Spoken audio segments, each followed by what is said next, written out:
Peter Delapena here with USA Women's Under-19 head coach Shiv Chanderpaul after a 9-wicket loss to Australia here in the second group match at the ICC Women's Under-19 T20 World Cup. How do you summarize a performance like that today? Well,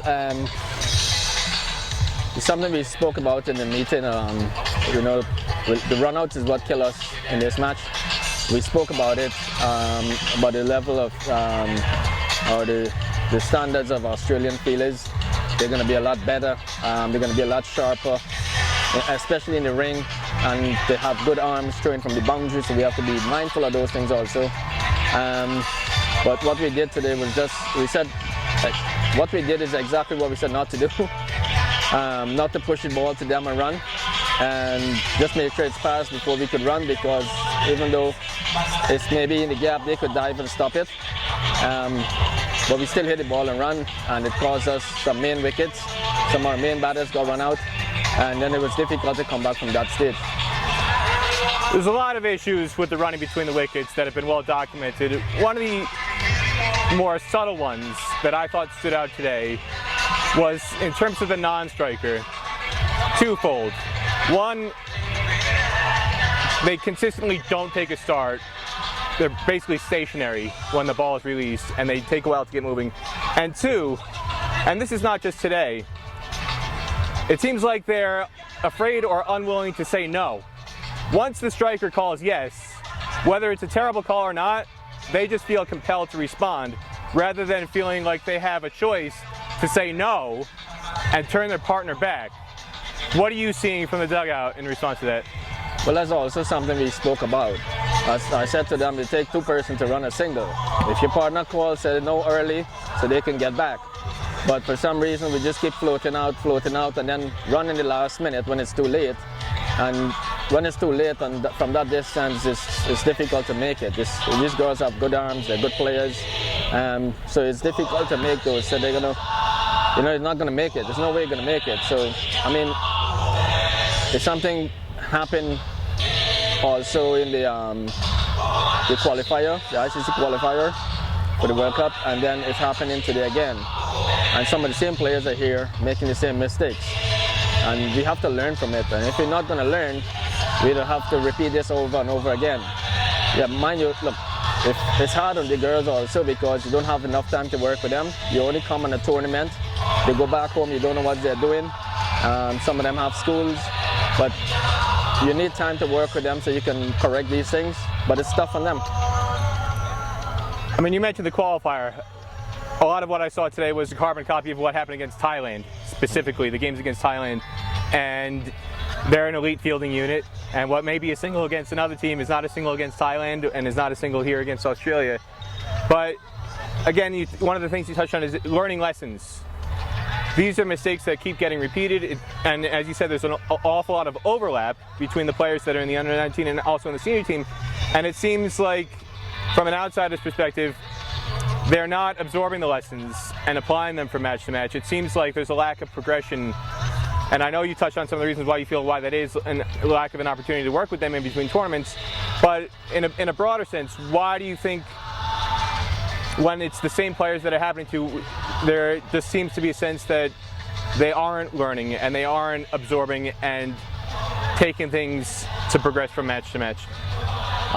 Look, I'm a bit puzzled also myself, because I think what happens, they go back home and they play the local cricket between whatever regional nationals, and the standards are so poor that they hit the ball in front of people and run, and they get away with it easy. And I think the similar thing they come and want to do here. And even though we mentioned it in the meeting before we come here, you cannot push the ball to these girls and run. You have to make sure it's passed, and then you can get your singles. Do not take on their arm, because they got good arms. And this is things that was mentioned in meeting, but you know, when you get into bad habits, if you're doing these things at home and you're pushing the balls and running, and the players you're playing against are not able to feel the ball or pick it up and throw it, and when they throw it, they have no arm. There's like the balls like lobbing throws, so you have enough time to get home, but it's not going to happen here, not at this level, and not against opposition like Australia and good fielding teams. In terms of looking for singles, I asked this to Bhumika Badraraju after the previous game, and USA is not a team that has the physical gifts to be able to hit boundaries or sixes like we saw Australia do today. They hit 3 sixes. In spite of not being able to really consistently muscle the ball to the boundary, when they're looking for singles, they're still trying to muscle the ball.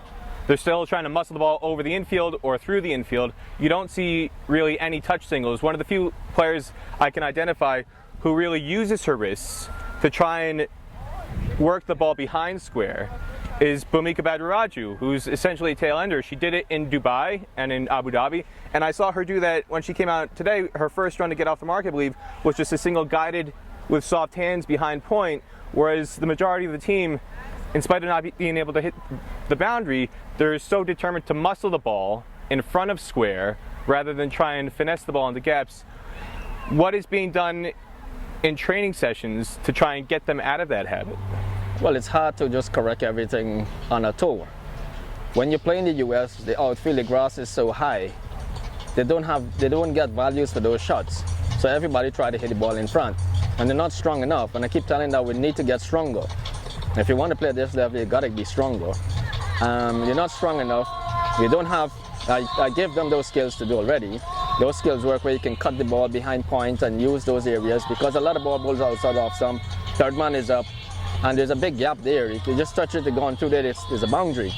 But our skills is not good enough to execute that. And when I came in July, this is some of the skills I give them to work on, because I realized we're lacking in these areas, and there's so many opportunities to score out there, and we couldn't cash in on those balls. So I gave them the work to do, but look, I don't know, like I said, I don't know what they've been doing, how much work they've been doing, and it's hard if you're not there to see what they're doing and how they're doing it properly. It's hard to help them if you're not with them. What's the number one lesson that you feel should be learned from a match like today? Well, you have to take a page from Australia, see how they played today's game, how hard they played, how well they bowled, how well they fielded. Fielding is definitely one of it, and the batters, how they were prepared to hit down the ground and hit it hard enough to get over the top, hit it over the ropes. Some of these things we must implement in our game. We have to do it, and we have to get better. If we want to be one of the top team, this is stuff we would have to do.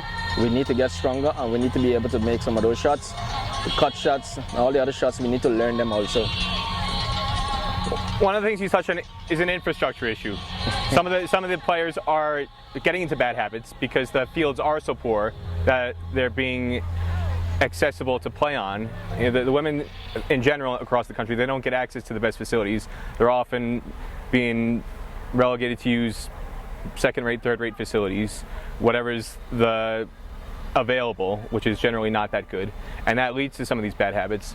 But if you had a message to deliver, whether it's to the administration or to local coaches around the U.S. who are the ones who are spending the majority of the time with these players, what do you feel is the number one thing that needs to be fixed and addressed, whether from an infrastructure standpoint or from a coaching skills development standpoint, to get players moving in the right direction? That's a tough question, and I'd rather stay out of that. I don't want to get into too much of that. There's a lot of issue there, and I don't want to be touching into any of that. Anything else you want to say about today's game? We hope we can pick up ourselves from this one. We have another game to play. We need to come back strong and try and win the next match.